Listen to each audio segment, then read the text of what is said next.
Welcome back to Dawnbringer after a few days off, a few very needed days off for me to sleep in at a normal time, get a little bit of rest back in, and then today, quarterfinals start, and they start an hour later, so I'm getting up at 4:35 instead of 3:35, which actually feels a lot better.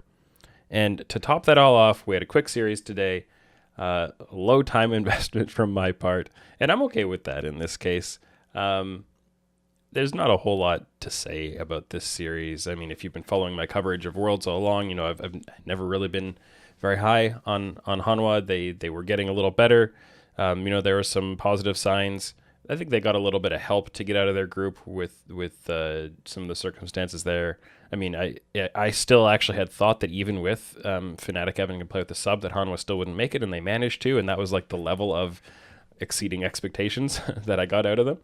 But they came in today, and this isn't all just, about Hanwha not being that great. It's also T1 playing very well, playing cleanly, controlling the games, kind of, pretty much start to finish, just being in charge, knowing what to do on the map, winning the Herald fights, which, I mean, you never know if they have some early fights like that, and they could go the other direction with some different outplays or things like that. But the fact that T1 never lost one of those fights, and then in game 3, made a macro, like a cross map play instead, and got a little bit of help, even with Willer wasting some time, recalling without having picked the eye up, and then canceling it, and wasting several seconds and stuff like that, and going to pick it up and all that kind of thing. Like Hanwha had some stumbles that made it easier for T1 for sure, but T1 did what they needed to do, and they did it right.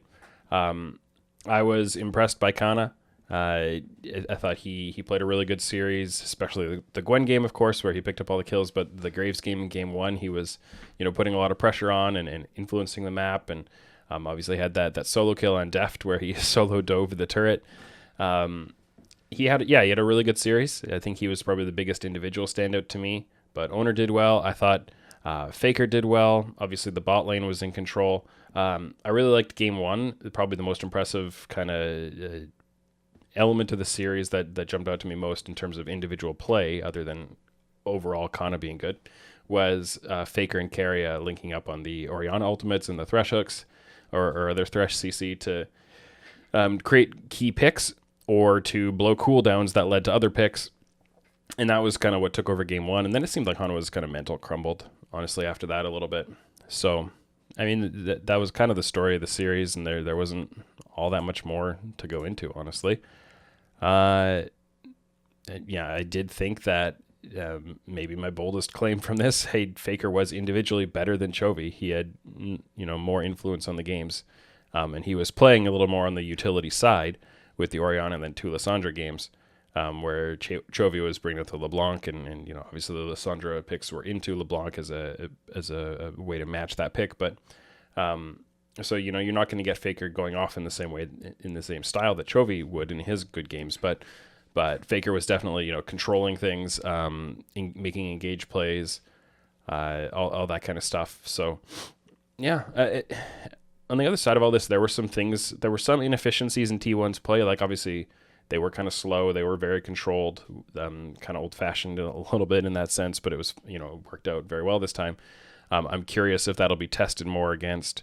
Dom1 or Mad Lions could test that with higher pace a little bit more. Obviously, Dom1 will be favorites if they, assuming that they make it past Mad Lions, but teams from other regions too could come in, an LPL team could come in and possibly challenge T1 a little bit more on that if they played that way. And obviously T1 came through first in their group and they beat EDG and all of that, but in a best of 5, it can be a different story, right? And there were some things like certain rotational plays or lane assignments, Kana teleporting into a certain situation, or it might have been just walking even when he could have stayed bot and taken a turret during a certain setup, or, that one play where Faker teleported down too late and Kana had already been killed and Faker was trying to save it and didn't really need to and had to burn his flash to escape and stuff like that. Like, there were little things where, okay, this wasn't a totally clean series, but it was more than clean enough. That's for sure.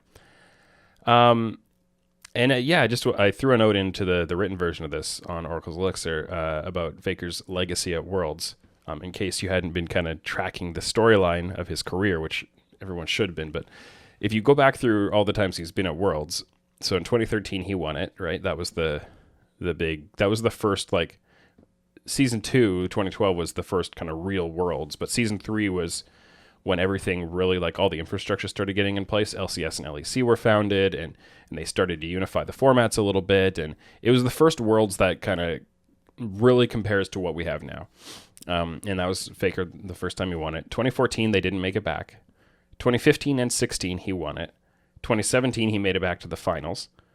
2018, he didn't attend. 2019, he was in the semifinals, so which was his worst ever Worlds finish. 2020, so last year he wasn't there. In 2021, he's already in the semifinals again. So he's never done worse than semifinals at Worlds. And, you know, it seemed like it was kind of fated today that he was going to at least make it back that far.